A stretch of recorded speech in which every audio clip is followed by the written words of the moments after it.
जी हाँ, तो जैसा कि आपने थंबनेल में देखा होगा, ये एक वार्निंग है आपके लिए कि आपका जो कॉस्ट का पेपर आया था, अगर एमसीक्यू वाले पार्ट को हटा दें तो मेरे हिसाब से पास होने लायक पेपर तो था।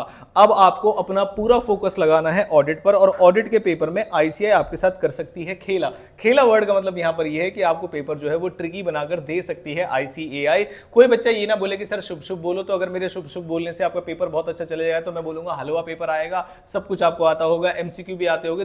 पूरे दुनिया जहान में ऐसा इजी पेपर आपने ऑडिट का सीए हिस्ट्री में नहीं देखा होगा जैसा आपको परसों पेपर मिलने वाला है। बोलने से अगर ऐसा होता है तो मैंने बोल दिया है। अब आते हैं कि इनकेस अगर पेपर मुश्किल आ जाए तो आपको किन चीजों का ध्यान रखना है। तो जो बच्चे पहले मैं कुछ चैप्टर्स बता दूं, तो मैंने 1.5 डेज की स्ट्रेटजी बताई थी जिसमें कुछ चैप्टर्स मैंने मार्क किए थे, उसके बारे में बताने से अच्छा मैं आपको क्या बताता हूं।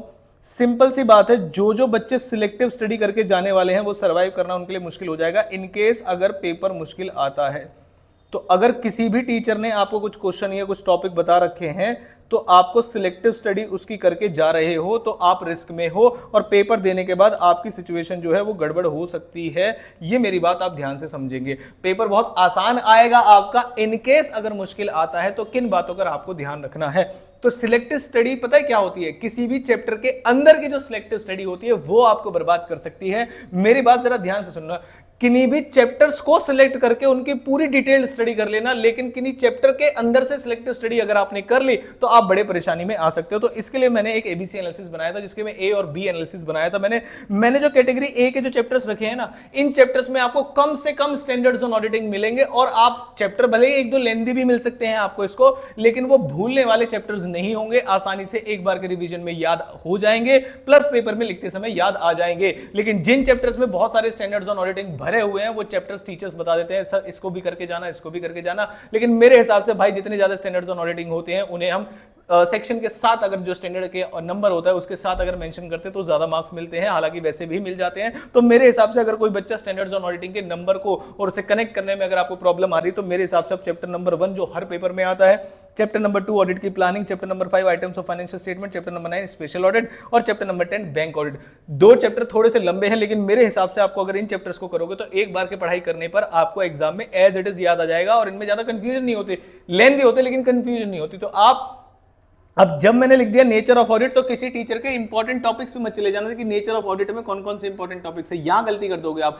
चैप्टर सिलेक्ट कर लो, सिलेक्टिव स्टडी कर लो, 1.5 डेज का समय सारा नहीं हो पाता, समझ में आता है, लेकिन जो चैप्टर के अंदर आप सिलेक्टिव स्टडी करते हो वो बड़ी गड़बड़ हो जाती है। कैटेगरी बी के अंदर डाले हैं फिर मैंने audit evidence, audit documentation, completion और व्यू, ऑडिट रिपोर्ट इन कारो और एथिकल एंगेजमेंट। तो मेरे हिसाब से ये वाले चैप्टर इंपॉर्टेंट है, इनमें स्टैंडर्ड्स और ऑडिट भर भर के आते हैं। लेकिन आप पहले ऐसे चैप्टर्स आप रिवाइज कर लीजिए जो कि आपको कंफ्यूजन क्रिएट ना करे, और एक बढ़िया सी क्या नाम है आपको आदत, बढ़िया सा कॉन्फिडेंस दे आपको आगे बढ़ने के लिए। टाइम लगे लेकिन कोई दिक्कत वाली बात नहीं है। तो पहली चीज जो आप नहीं करेंगे वो है आपकी सिलेक्टिव स्टडी। दूसरी चीज आप नहीं करेंगे जो किसी भी टीचर की एमसीक्यू लिस्ट फॉलो नहीं करेंगे। मेरी आपसे रिक्वेस्ट है, चैट जीपीटी का जमाना है, कोई टॉपिक डाल के देखो आप, 2 मिनट में आपको 200 एमसीक्यूज बना के दे देगा। तो मेरी आपसे रिक्वेस्ट है कि किसी भी टीचर के रटे रटाए एमसीक्यूज को पढ़ने से अच्छा है चैप्टर की बहुत deep knowledge study, concept, provision पढ़कर जाएं तो आप ऑटोमेटिकली एमसीक्यू सॉल्व कर पाएंगे। और क्योंकि कॉस्टिंग के एमसीक्यूज जो हैं वो थोड़े से ज्यादा टेक्निकल मेरे को लगे, कैलकुलेशन भी प्रॉब्लम थी उसमें, अजम्पशन भी लेनी थी, तो बड़ा गड़बड़ वाला सिनेरियो बना दिया उन्होंने एमसीक्यू ने। और जिस बच्चों ने एमसीक्यू पहले उठा लिए होंगे, जिन भी बच्चों ने,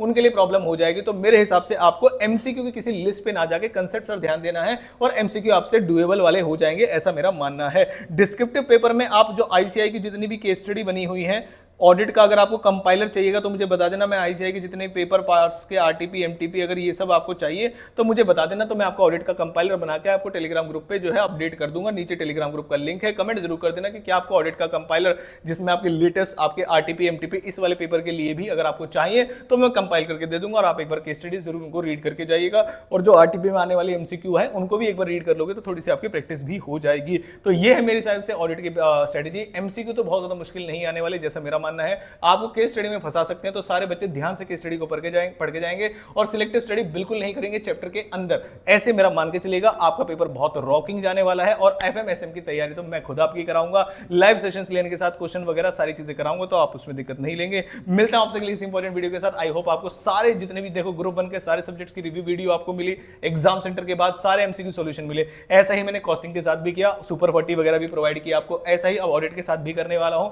वापस आके आपको एमसीक्यू सॉल्यूशन जरूर प्रोवाइड करूंगा और एफएम की स्पेशल तैयारी आप मेरे साथ करेंगे, तो उसके लिए आप तैयार रहिएगा। मिलता हूं आपसे किसी इंपॉर्टेंट वीडियो के साथ। Thank you so much.